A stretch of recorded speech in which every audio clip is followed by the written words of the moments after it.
Good morning, everyone. My name is Apeksha Kaul. Welcome to Study Affairs. I hope you all are doing good. And today I'm going to teach you the 10th unit of paper 1, that is higher education system. The syllabus of this unit is Institutions of Higher Learning and Education in Ancient India, which comes under chapter 1. The chapter 2 is Evolution of Higher Learning and Research in Post-Independence India, जिसमें हम after independence के बाद जो education higher education थी हमारी उसके बारे में पढ़ेंगे. इसमें हम इंडिपेंडेंस से पहले that means during British rule में जो हमारी एजुकेशन थी, हायर एजुकेशन थी, वो भी हम पढ़ेंगे सो डैट हम कनेक्ट कर सके post independence and pre independence की एजुकेशन को. Oriental, conventional and non conventional learning programmes in India, इसमें हम oriental learning, conventional learning and non conventional learning के बारे में पढ़ेंगे. Then the chapter 4 is professional, technical and skill-based education. Chapter 5 is a value education and environmental education. And the last chapter, that is the 6th chapter of this unit, is policies, governance and administration. Higher education में कौन सी policies frame की गई, उसकी governance क्या है, administration क्या है, वो सब हम इस यूनिट में पढ़ेंगे. Okay, now let's begin with the first chapter of this unit, that is Institutions of Higher Learning and Education in Ancient India. Under this chapter we are going to cover aims of education, Vedas, Vedangas and Darsanas. ये हम आज cover करेंगे and in the next lecture हम इसके rest of the parts पे जाएंगे. ठीक है.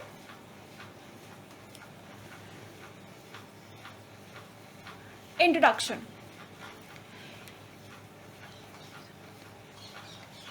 Under this chapter, we are going to cover the following points, that is aims of education, Veda, Vedanga and Darsanas. In the next lecture, हम इसमें जो उसके आगे के points है, जैसे कि कौन कौन से institutions होते थे, हम वो पढ़ेंगे, mode of learning क्या होता था, and teachers कौन कौन से होते थे, हम ये सब इसमें बाद में पढ़ेंगे. ठीक है. आज की lecture में हम सिर्फ इन्हीं 4 points पे focus करेंगे. Now, let's begin. India was a top destination for travelers from various regions having different climates and cultures. You all know कि जो इंडिया जो है इसको पहले गोल्डन स्पैरो कहा जाता था. Why? Because ये rich in heritage, rich in culture था. इंडिया के पास मल्टीपल मतलब बहुत सारे different types of people, different types of culture, different types of क्या बोलते हैं उसको, रिलीजन्स थे, बहुत सारे यहाँ के ट्रेडिशंस थे, बहुत सारे यहाँ की क्विजीन्स थे जो आज भी कितने ज़्यादा मतलब अब देखोगे कितने वैराइटीज़ में हैं. किसी एक पर्टिकुलर डिजीज़ के लिए मल्टीपल मेडिसिनल प्लांट्स हमारे पास अवेलेबल आज भी हैं, तब तो बहुत ज़्यादा थे. राइट. तो मतलब इंडिया जो है ये एक, अगर हमें इसको समअप करना पड़ेगा, it is like seriously rich in culture, it's rich in heritage. And वो चीज़ें जो थी वो बाहर के लोगों को काफ़ी अट्रैक्ट करती थी, जिसकी वजह से वो इंडिया में ट्रैवल करते थे. Right. And in spite of having this, India जो था वो rich in culture, rich in education भी था. दैट मीन्स कि इंडिया की जो लर्निंग या इंडिया की जो एजुकेशन थी ये हमेशा टॉप प्रायोरिटी पे रखी जाती थी. फॉर योर नॉलेज के लिए मैं बात बताऊंगी आपको कि जो इंडिया है वो टुडे 3rd लार्जेस्ट कंट्री है in terms of education after China and United States. So you just imagine कि after the dominance of British rulers भी इंडिया जो है ये एजुकेशन में कितना आगे है. इन्होंने एजुकेशन के स्कोप को डाउन होने नहीं दिया, उसको डिग्रेड होने नहीं दिया. तो जस्ट इमेजिन कि एंशिएंट इंडिया में एजुकेशन का क्या स्कोप होता होगा. ठीक है. The educational system of ancient time was regarded as a source for the knowledge, traditions and practices that guided and encouraged humanity.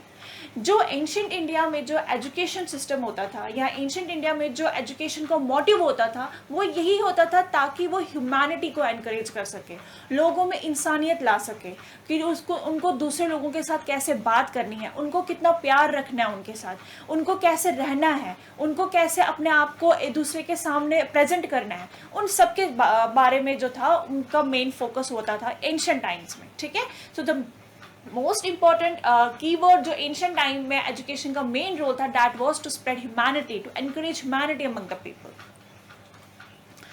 Now aim of education क्या था एंशिएंट टाइम में, उनका मकसद क्या था लोगों को पढ़ाने का, लोगों में लर्निंग पावर लाने का मेन मकसद क्या था. The aim of education was to provide good training to young men and women in the performance of their social, economic and religious duties. Main aim जो था education का वो यही था कि जो तब के young men या women जो युवक हैं, चाहे वो आदमी हो या चाहे वो औरत हो, उनमें एक अच्छी ट्रेनिंग प्रोवाइड करें, right, in terms of their social, in terms of their economic and religious duty. एक तो सोसाइटी के लिए कि उनको सोसाइटी में कैसे रहना है, right, economically in the sense कि जब वो पढ़ेंगे तब जाके they can earn bread and butter for their family, वो कैसे मतलब जॉब करेंगे, पैसे कमाएंगे, एंड रिलीजियस ड्यूटीज, अपने रिलीजियस के बारे में भी उनको पता रहेगा कि वो कौन से कल्चर से बिलोंग करते हैं, वो कौन से रिलीजन से बिलोंग करते हैं, उसके क्या क्या रिचुअल्स हैं, उसके क्या क्या सर्मनीज हैं, उन सब के बारे में नॉलेज होना बहुत ज़रूरी होता था, राइट. तो ये था पहला main objective of education in ancient India. And the second aim was, the second motive was, it also emphasized on preservation and enrichment of culture, character, personality development and cultivation of noble ideas. और education का main purpose ये होता था कि अगर हम किसी भी यंग पीपल को, अगर हम किसी भी यंग मास को अगर हम एजुकेट कर रहे हैं, उससे क्या होगा, उनकी न्यू आइडियाज़ डेवलप होंगे. अगर आप उनको एक चीज़ बताओगे वो उस चीज़ को रिलेट करके और 10 चीज़ें न्यू बताएंगे, राइट. और उनकी बॉडी पर्सनालिटी, उनके कैरेक्टर को डेवलप करने के लिए, ताकि जो लोग हैं वो कुछ गलत काम में ना फंसे, वो गुंडागर्दी ना करे, वो किसी को किसी इलीगल कामों में ना फंसे, कोई क्रिमिनल कामों में ना फंसे, उनका एक मॉरल वैल्यू उनको प्रोवाइड करने के लिए, उनको एक सही डायरेक्शन प्रोवाइड करने के लिए, उनमें एक गुड कैरेक्टर बिल्ड करने के लिए ये मेन पर्पस होता था एजुकेशन का इन एंशिएंट इंडिया. और अगर आप देखोगे आज भी एजुकेशन का यही मेन पर्पस है कि हमें अच्छा कैरेक्टर, हमें अच्छी मॉरल वैल्यूज इम्बाइब करना, ठीक है. Now the system of education during ancient India, हमें 2 स्कूल्स होते थे जो हमें लर्निंग प्रोवाइड करते थे, हिंदुज्म एंड बुद्धिज्म.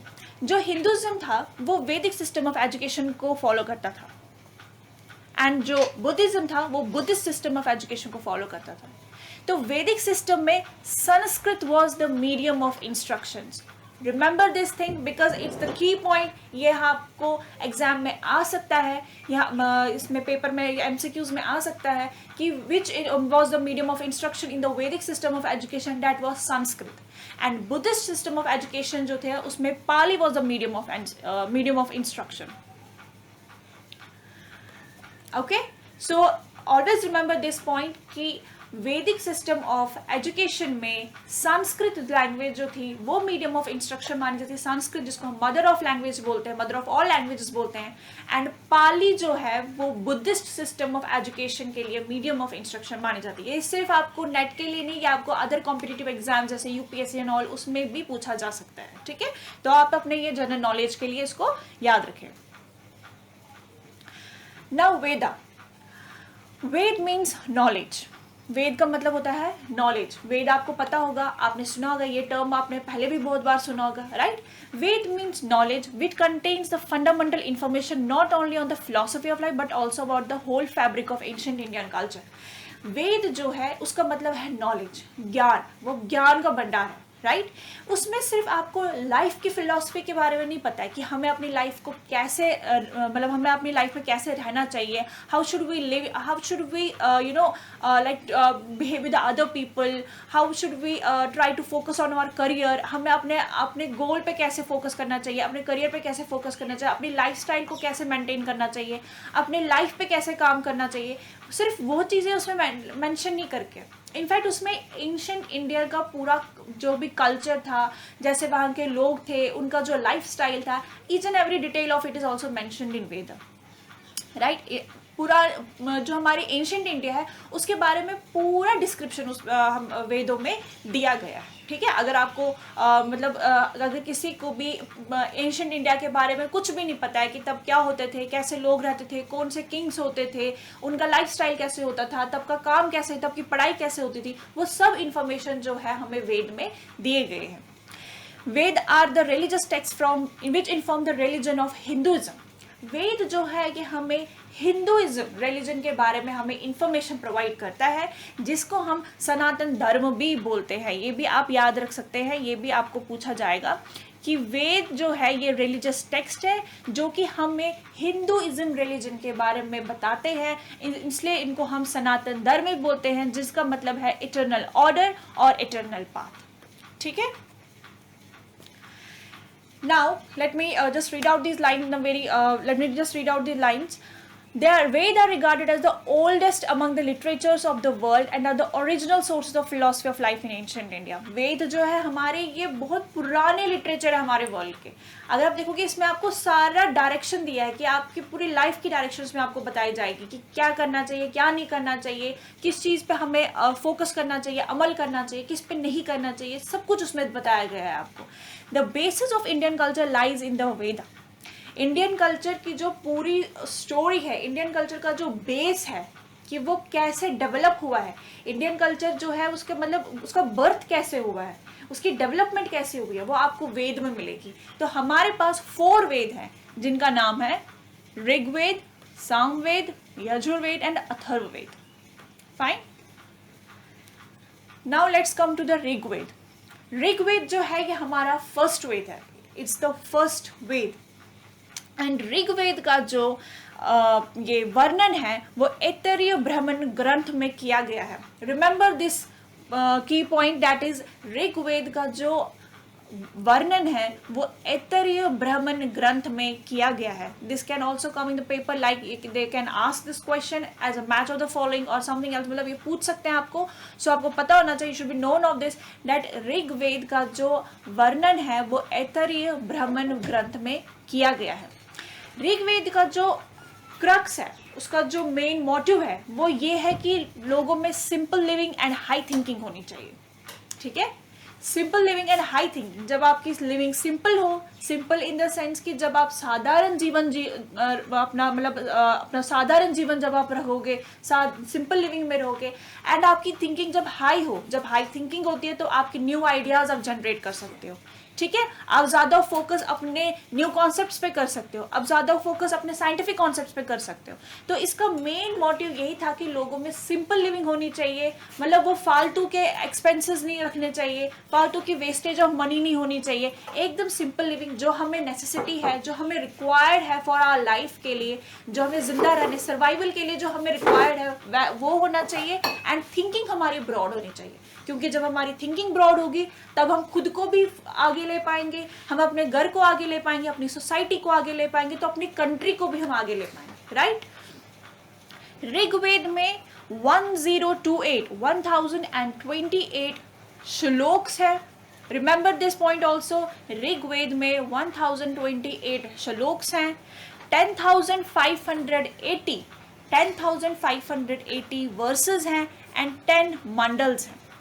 ठीक है, आई नो ये याद रखना बहुत थोड़ा डिफिकल्ट होगा, it will take little time, but when you will go through these lines again and again तो ये ऑटोमेटिकली आपके नर्व सेल्स में फिट हो जाएगा। So don't worry about this. Fine, तो ऋग्वेद में 1028 श्लोक्स हैं, 10,580 वर्सेस हैं एंड 10 मंडल्स हैं। ओके, ऋग्वेद में जो मेन इंपॉर्टेंट है दैट इज वहाँ उसमें गायत्री मंत्र का वर्णन किया गया है। गायत्री मंत्र का वर्णन ऋग्वेद में 1st and 10th मंडल में बताया गया है। ठीक है, एंड ऋग्वेद को जो चैंट करते हैं उनको हम होत्री बोलते हैं। लेट मी से इट अगेन कि ऋग्वेद को जो चैंट करते हैं, उनके श्लोक को जो चैंट करते हैं उनको हम होत्री बोलते हैं।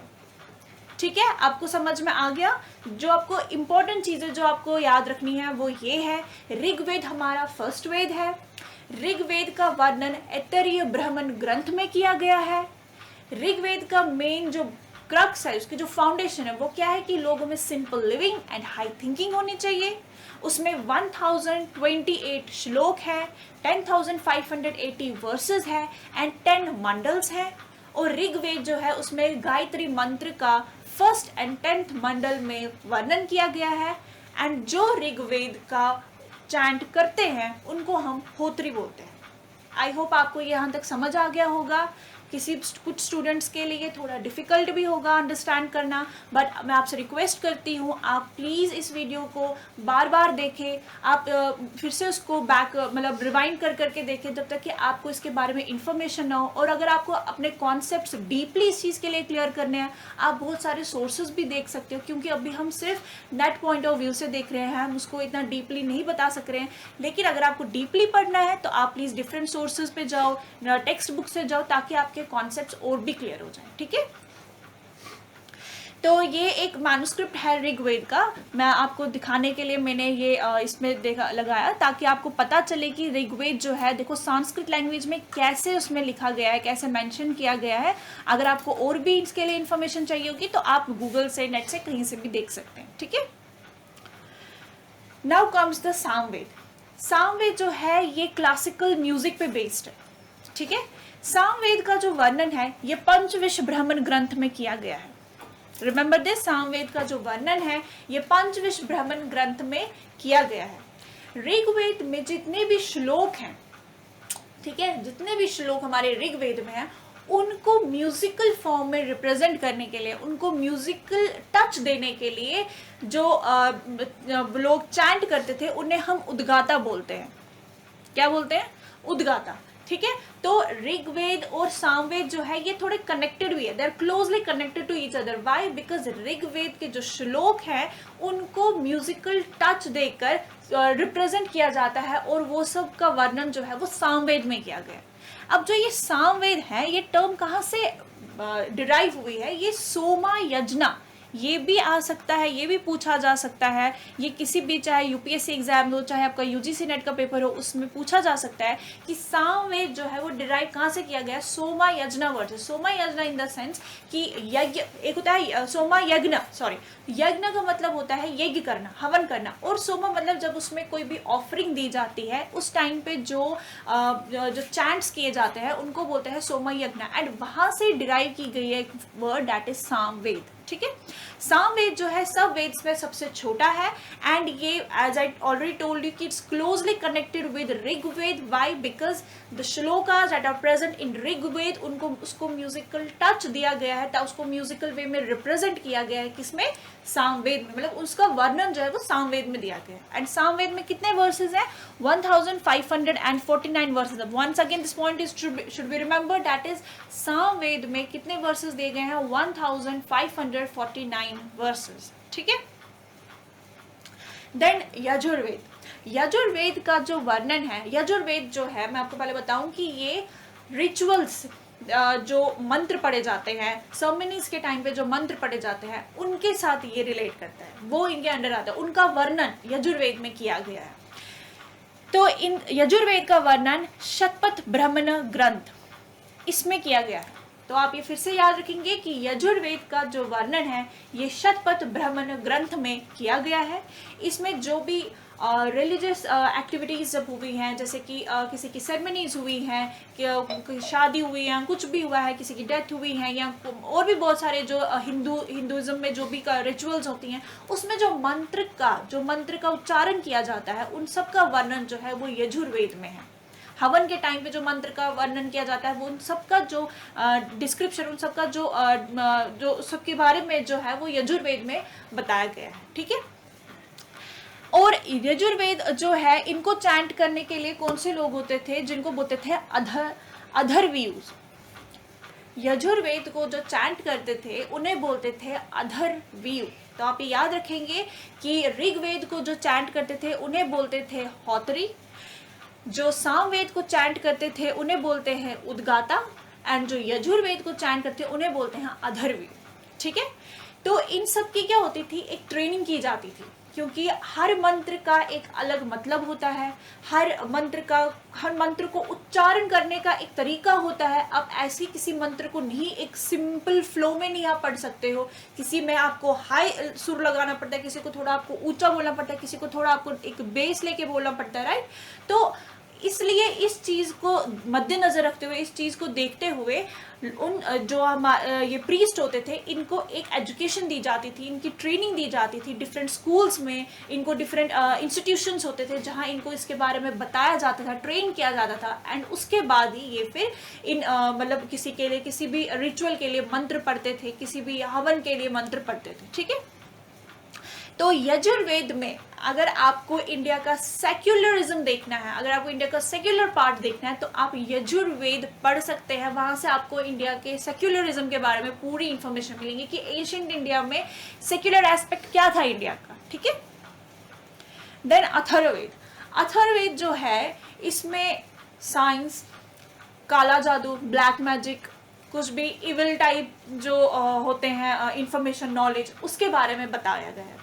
एंड अथर्ववेद जो है ये गोपथ ब्राह्मण ग्रंथ, उसमें इसका वर्णन किया गया है। तो आप ये याद रखेंगे। मुझे पता है कि ये जो ग्रंथ का नाम रखना, इनका वर्णन किसमें गया, ये थोड़ा सा डिफिकल्ट होगा, but as I already told you कि आप प्लीज़ एक दो बार इस पीपीटी की ओर जाए, इस वीडियो को एक दो बार देखें, तब जाके आपको ये चीज़ें याद होंगी। एंड प्लीज़ नोट डाउन करते रहे अपने नोटबुक पे, ताकि आपको याद रहे कि आपने क्या लिखा, कौन से वेद के अंदर कौन सा ग्रंथ आता है, तब आपको ये नहीं भूलेगा। I can assure you that, okay.